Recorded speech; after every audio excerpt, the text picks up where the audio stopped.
Oh, yes, it is Thursday night, and it's yet again time for the Orville. The downloading onto the other channel, Brown Video Library, the G-rated stuff without music or accompaniment or all the stuff that we could air.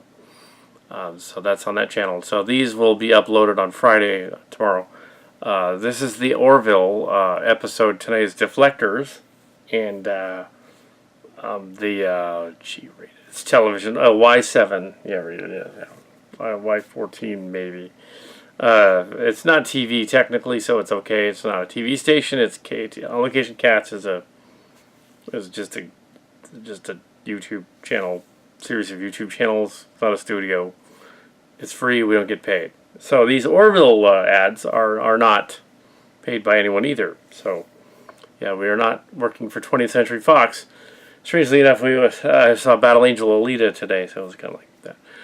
Today's episode was, another Fox. No, we're not Fox or Marvel. And I know there's some people out there that think, well, they must have connections. If I had connections, I would have millions of views. Obviously, I don't. Yeah, so here we have the Orville. It was an okay episode. The angst is getting a little too close to Discovery in some ways. So, yeah, and in this episode, the Maklins are testing new deflector shields, similar to Peak Performance and TNG. And then there's Mind's Eye and one other. It's a very TNG episode, a little bit of classic Trek in it. The ones where somebody would trick a computer to make it look like they wanted to disappear or died. The premise of the story is that there's a Maklin officer who comes out of the ship, and he is attracted to females. But on Maklin, they're all males, and they're all a bit like an alien race that I did years ago called that's in one of my space books where they outlawed the females. They're similar to them, but not exactly. Because the females return and throw the whole thing out of whack.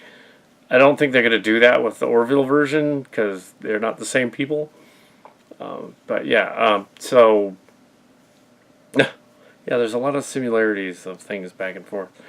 Because science fiction being what it is, reptilian aliens and thinking in warlike culture... they're an extension of a reflection of humanity, as they did in like classic Trek and TNG, a little bit on DS9, where they're bigoted because they want to be all male. It's kind of an odd thing because they're basically gay, but they're not. They're like evil, but they're not, and it's like, well, not all of them, but they're not supposed to be evil. But the characters are all. They lay eggs, and the eggs age fast into a kid. So it's like, it's not cool that they're pretending that these characters are supposed to be gay or they're evil, because it's not evil, it's a lifestyle thing. But to have the story express it as a sort of, alien race that's different from humanity, and have the humans complaining about it is another story. There's a guy on Egotastic Fun Time, another YouTube channel, who called tonight's episode as they're going to have hear the commander break up with the teacher. That's the B story. He called that. Yeah, I don't know him, but he called that. So that happens to the commander lady. She's actually dating one of the other guys from the show. I think the redheaded guy. I don't know all the names. Probably should. Because it's the most like Star Crackers of any sci-fi show that's come out. But yet, I wish it's being renamed. Because it is. And other things. And they're even using Red Angel in Discovery. It's the wrong Red Angel. It's a different one. So, so it's, anyways, so... yeah, I'm trying to go back to Orville, and I keep going back to the other stuff. Okay, the Maklin guy, the guy that's on the ship is straight, so he falls for the new chief engineer lady, who replaced the one from, her name was Tilara at this time. It's another one of those zillions, and Cillians,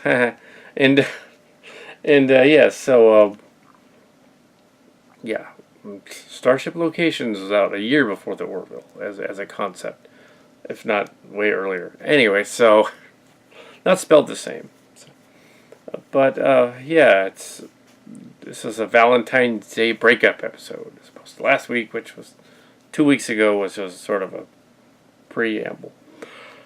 Yeah.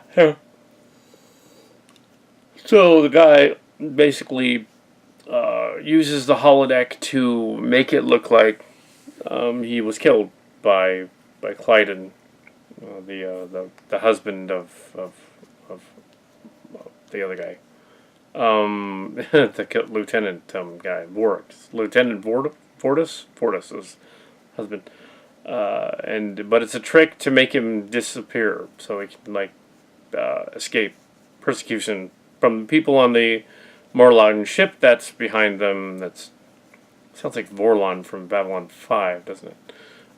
And they kind of look like the aliens from Babylon 5, actually. Yeah. Come to think of it. But yeah. Yeah. It's an odd. Hope I'm in frame there, but yes, it's an odd. I think I am. This idea that just the characters are behaving, well, I guess, yeah, yeah, so the message is that this guy has to, or the idea, the plot, is that this guy fakes his death, and they accuse the other guy, but the security officer finds him hiding on the ship. Spoilers. But hey, I'm reviewing the episode, so there are spoilers. Yeah. So when he gets sent away onto the ship, the teacher guy's gonna leave the ship because that character really wasn't doing much of anything. Yeah. Oh yeah, and what's hilarious is they did a character who was a riff on those greeting cards and plants that sing and talk. The little singing plant thing. They made an alien who was a singing, talking plant greeting card. And they had him like in the lady's quarters, the commander lady, and they made him a wisecracking plant that could move around, kind of like like those those little talking plants that you could get years ago. Kids often liked them. They had the little flowers would sing and stuff. So basically, they made an alien of a talking dandelion creature that was like I'm a greeting card, but I'm an alien, It's kind of funny, but yeah. There were some good lines, but mainly it was a drama episode. They do reference some jokes in it and some other things, but it's for the most part a drama episode. This season seems to have that more of an edgy theme. It should be fun, but maybe Seth MacFarlane's crew decided, if we go completely comedic, it'll be like Futurama, which is that other guy's show. And we don't want to do that. So we're not going to do that. Or it's going to be like Family Guy, or something. We don't necessarily want to do that. We want the show to be endearing. So cool. It has character development. Yeah, so that's my review of the Orville. It was fine.